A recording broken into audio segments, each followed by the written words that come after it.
All right, today we're going to be going over how to measure the radius of your garage door. Now, on this particular garage door, you have your rail, and this is called a 12-inch radius. You have two radiuses.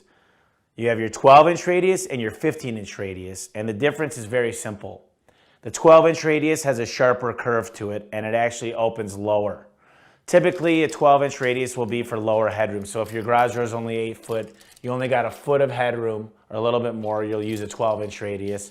If you got a lot of headroom and you want the garage door to open higher up, then you use a 15-inch radius. And here's how we get that measurement.